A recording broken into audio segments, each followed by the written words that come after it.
Our speaker today is an AAF Silver Medal Award recipient, an AIGA Fellow, and was voted as one of 50 most influential designers working today in graphic design for a USA Reader Survey.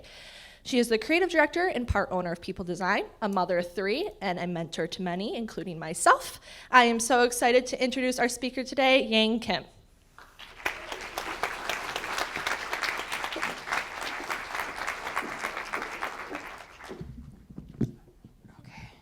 I'm short too. Let's see, I'm gonna get my time around here. I've been practicing the time so I don't waste everybody's time. So thank you, Kayla, and thank you to Creative Mornings for inviting me here today. I'm very excited to talk to you guys. So I want to get this out of the way first, which is that standing here on stage in front of you all is very hard. So just be patient and bear with me, and I'm gonna do my best, okay? So if anybody can count how many ums I say, there's a prize for you at the end, all right? All right, so the theme for Creative Mornings today is flow. And I'm pretty sure that you guys didn't want me to do a book report on flow. But I did use the flow concepts for my talk this morning and layered in some of my own processes. This is the book that we're talking about, and then the way that the author describes it is that when you're in that flow state or flow channel, that things have to be challenging enough but doable for you to be able to do your best work. So, see, that was what, the first one? That's the second one. I simplify the theory because that's what we designers do. And so if things are too easy, you're bored and you might not do the best job possible. And then if things are too hard, you're frustrated and you might not even do it at all. It's almost like one of those game apps where if it's too hard and you're at a high level, you just quit because it's just too hard, right? So I'm going to talk a little bit about these two axes of solving boredom and solving frustration. So one of the ways to solve boredom, if you have a project that seems too easy, here are some ways to sort of overcome that boredom. And one of the ways is to think about your project like a puzzle. I have 3 kids, and my kids ask me, what do I do at work? I tell them that I work on puzzles. And, frankly, you can call it a day, slap a stock photo, Google trending typefaces, and make an interesting headline and just call it a day, right? And sometimes we need that, it happens. But that's not really fun. We want to be able to challenge ourselves and do something different, at least different to you. And it's really up to you to make that process fun. So I think about projects like a puzzle. I think that when you turn things into a puzzle, the process or journey is where I learn the most. And really, let's face it, the end result is sometimes not the best, right? It's compromised for a variety of reasons. Mostly when the client says make the logo bigger, that's when it starts going downhill. That's like the 6th I think. I told myself I would try not to do it. So once you start organizing your puzzle in whatever way that you each do it, I think it becomes more doable. You start seeing the patterns and you get into that flow state or flow channel that the author talks about. And if you don't like it, if you don't like what you're doing, just rethink the organization. So now I'm going to show you some of our work that sort of fits in that puzzle category, and of course eye candy always helps. Is carpet fun? It can be. Often the floor, this is a client that we have who makes carpet tiles, and often the floor is a missed opportunity, and it's really hard to visualize when you do a floor design what it might look like. So people often end up just specking gray carpet and just leave it at that. But you can use that as a piece of design in your work.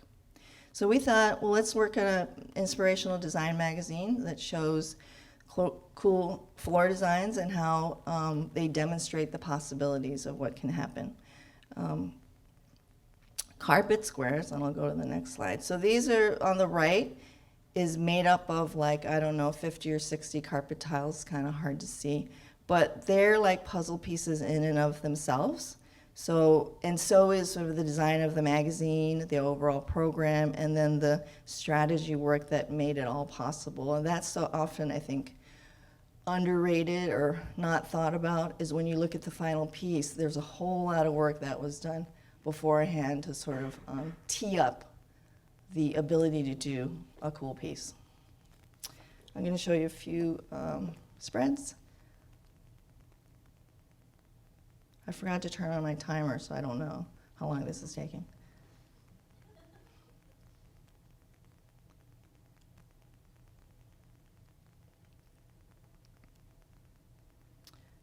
And then we also made these room renderings so that you can see the floors applied to a real space. And then we had a lot of fun with these little people for scale.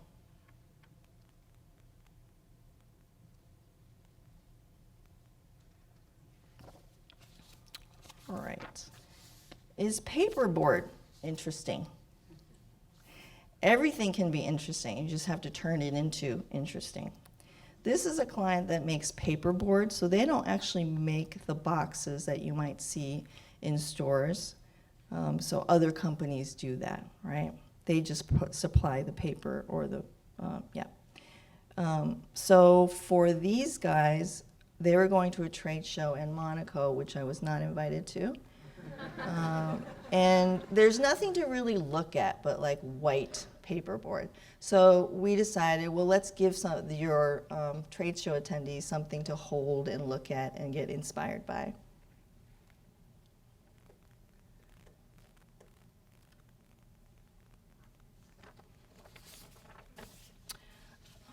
Wilson Art is a company that makes surface materials. You guys, they're a little bit like Formica. You guys might know them a little better. But the challenge here was to create a book that would inspire designers and architects. And this literally is a puzzle. You can kind of see that a little bit more clearly. So they make thousands of SKUs of different kinds of surface materials. And the puzzle really here was to balance product categories, colors, sizes, textures, and of course, you have to keep in mind the client's goals, right? That's very important.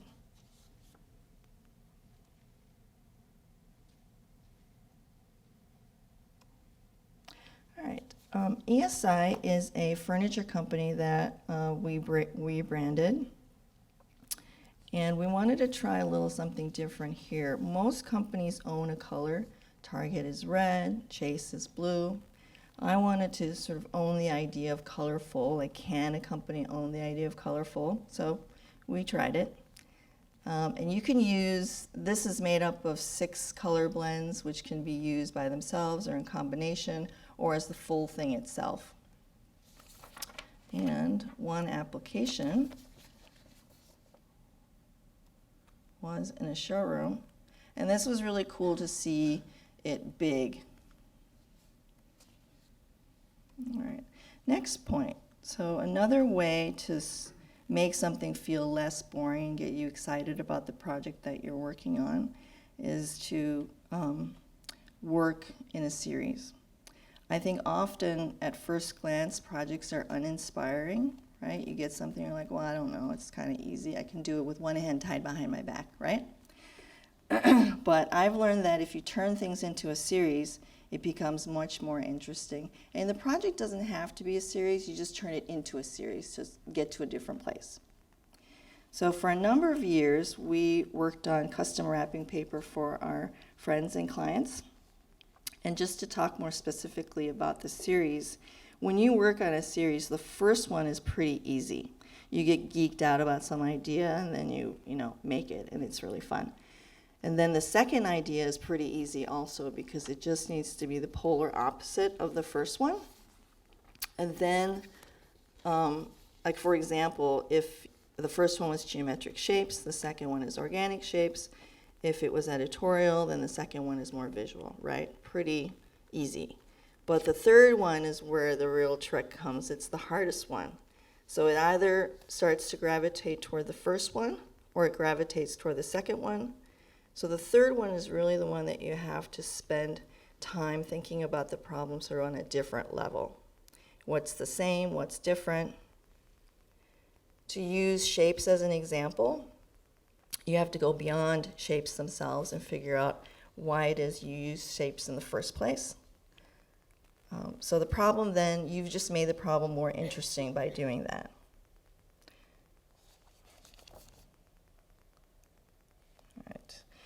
All right. This client added a plus to their name. There are reasons for it. It's not just kind of funny, but they added a plus. And we had a lot of fun making these pluses in the studio. There probably was like 40, 50 or so, and we made a little movie out of it, and it was just a fun way to roll out the plus. This was a campaign for Grand Valley State University where we featured students on these billboards sort of in the middle and large. And I think the marketing department had a hard time recruiting students to appear in promotional materials. Now there's a wait list for people to get on the billboards. And frankly, that's one of those unexpected types of feedback and stories that is really, really makes me happy, right? It's not just about the metrics or money and et cetera.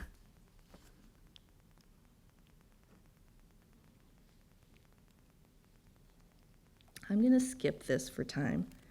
So this next one, I'm gonna skip it for time. All right. This next one is most recent, but it's also a very tricky one. So how do you make a personal injury law firm interesting, right? You think about Better Call Saul, right? That's what's in your head. But unlike most ambulance chasers, this firm, our clients are legitimate trial lawyers, and they're actually real consumer advocates. So they're sort of the real deal. So we came up with this idea of creating a documentary-style series of films from the perspective of the plaintiffs. And I don't know if anyone from BOSS is here. Mark, Jesse? Thanks, guys. Thank you, guys, Mark, for creating this director's cut. They cranked out this, like in the last few days, just for this event and just for you guys. So I'm going to play one of the 6 films.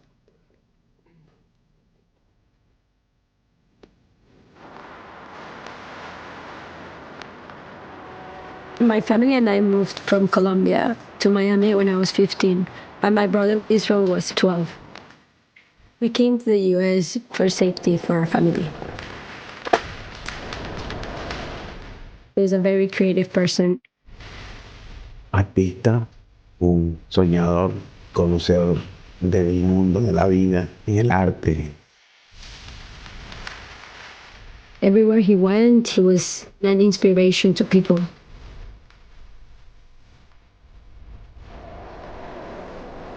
Además tenía ideas con una empresa de las patinetas y sus sueños fueron apagados.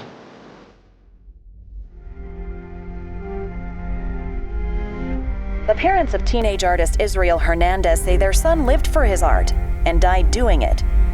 He was tasered by police after painting graffiti art on a vacant building. He died at the scene. He was just there, like laying motionless, and there's cops around him clapping, like congratulating and laughing. Well, they told us he was dead as soon as we got there, and then they were celebrating, so obviously they knew he wasn't moving. I don't get to laugh with him anymore. I don't get to have my soulmate, my soul brother. They took that and they left us broken. We just wanted justice.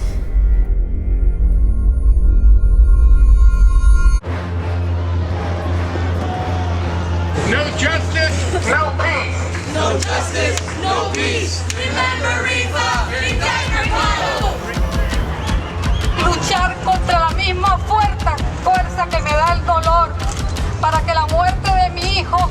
sea en vano.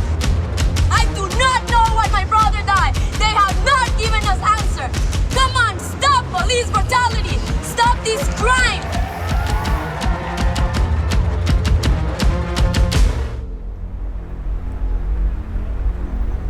We still didn't know what happened. The police department just closed up everything and did not release anything, and we wanted to know the truth. After 2 years, the statute of limitations was running out. Caliuso fought in court. They deposed every police officer and discovered the company told officers it was safe to tase to the chest, but it's not. It was an electrical shot from the taser that caused Israel's death. Fue un apoyo jurídico en un momento difícil.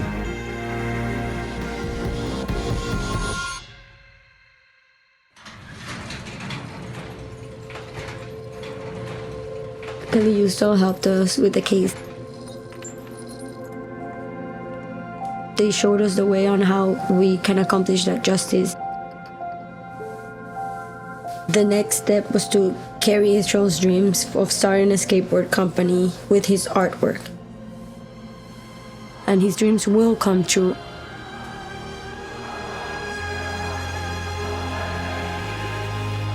And he will forever live not only in our hearts and in our lives, but in many people's lives.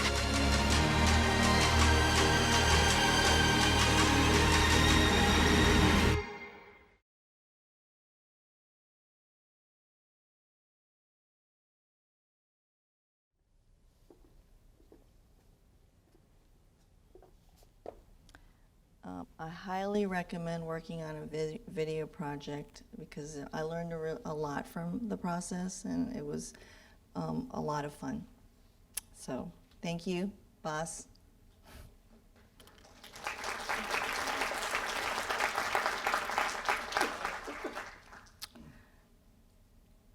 Okay, so I'm going to now shift to the solving the frustration problem. So if it's too hard, you might not do it. So I'm going to talk about that.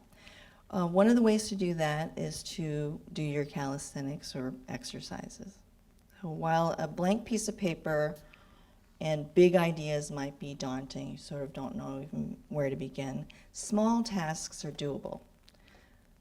You look at like a big 1,000-piece puzzle and you think, no way, I'm not touching that. But if you break it down into smaller tasks like doing edges, separating colors, working on certain areas, it becomes, you can see it, you can see that you can do it, and it becomes fun. And so I like to think about this sort of activity as calisthenics. You just have to, it's just plain work. You just have to work through it, and by the end of all that work process, you'll get to someplace good. It's not really it's really not about your innate godlike design ability. It's work. But you don't want to overthink it. You just want to get started. So for example, if you're working on like a brochure cover and you have to put a logo, you just have to work through it. It's at the top, the bottom, left, right, front, back, colors. Just do it all and then you'll get someplace. I'm sure you guys have your own ways to critique, but I thought I'd show you a few pictures of what the office looks like on any given day. A lot of gray swatches.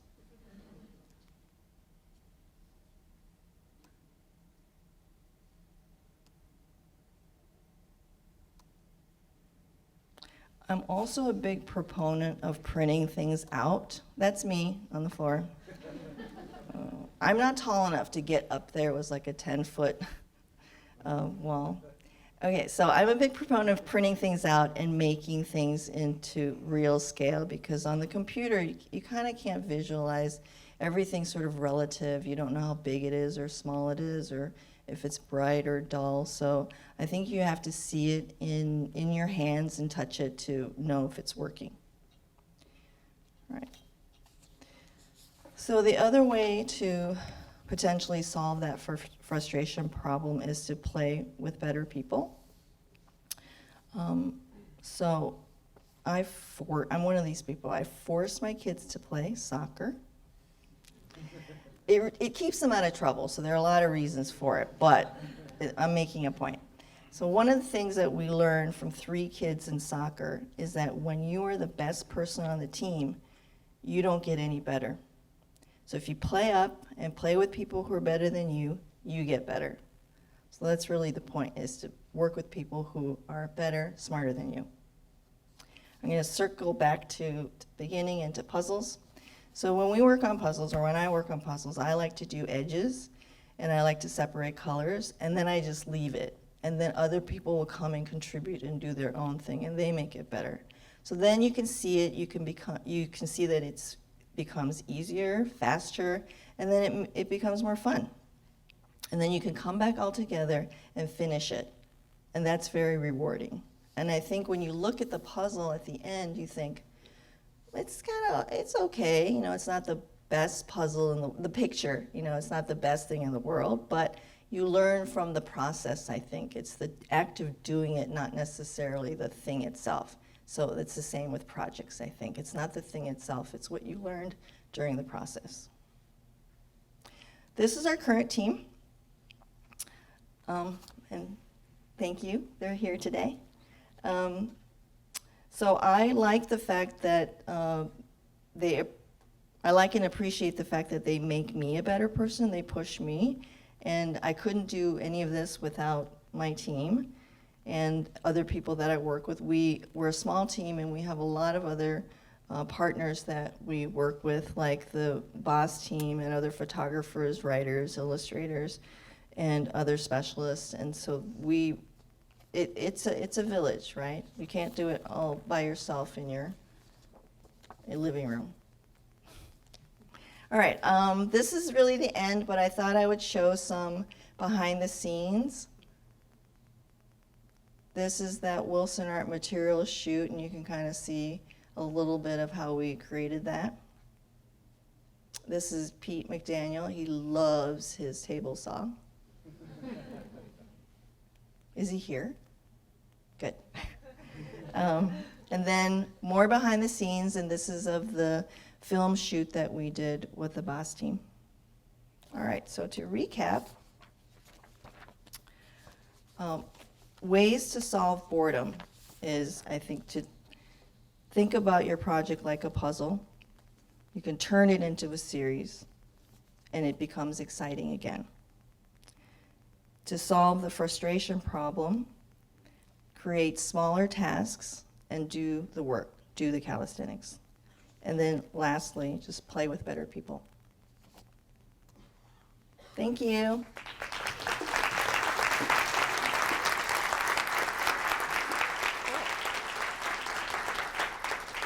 Okay.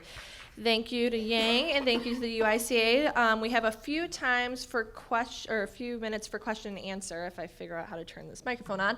And I believe that Yang and People Design has some of that wrapping paper that was on that slide to give away to the first few people who ask questions. So there's some incentive for you guys. So the first couple of people that ask the questions will get that wrapping paper. So I will open it up to you guys, and we'll bring the microphone. Do you have any questions? Yes.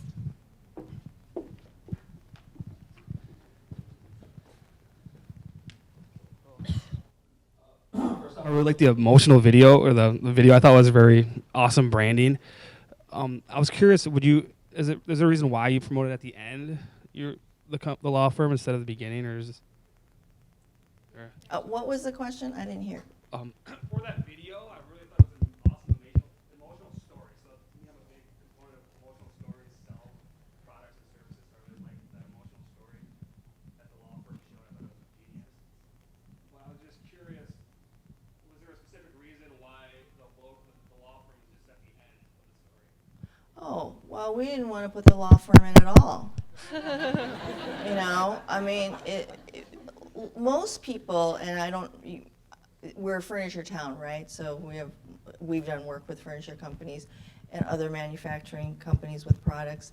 people always want to talk about their features and benefits, you know, how many things, how many levers, right? But that doesn't inspire anybody. So really, it's not about the law firm, it's just what the result was, right? So that's why we're focusing on the stories.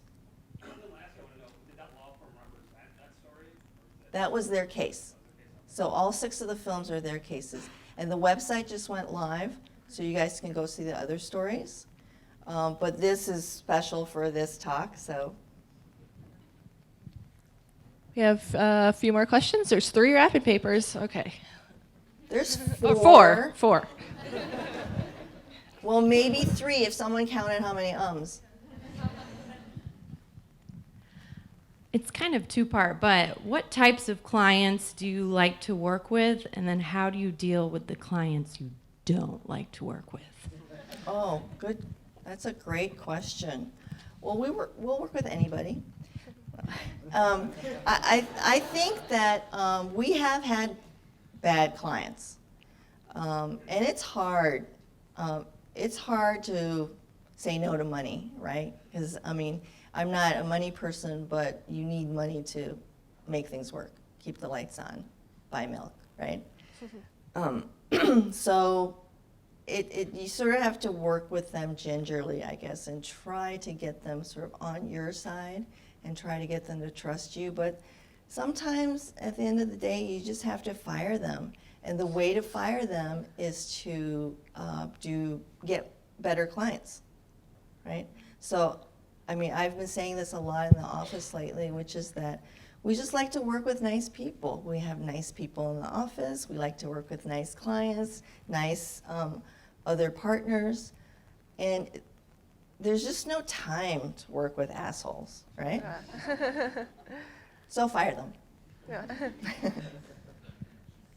Was there a second part to that? No, that was Okay. Okay, time for a few more questions. Oh, up front. Okay, let me get to you.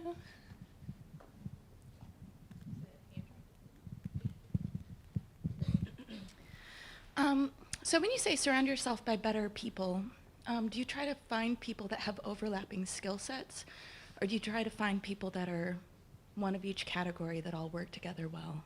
Okay, great question. I took that out of my talk for time. Okay, we had a realization when we first started the company, we've been around for 20 plus years. We thought, we'll hire more designers. We need more designers to do. We had a lot of work, so. But you're really replicating. I'm a designer, so that would mean I'm replicating myself. And so the world is small. We get collaboration and feedback that's very similar.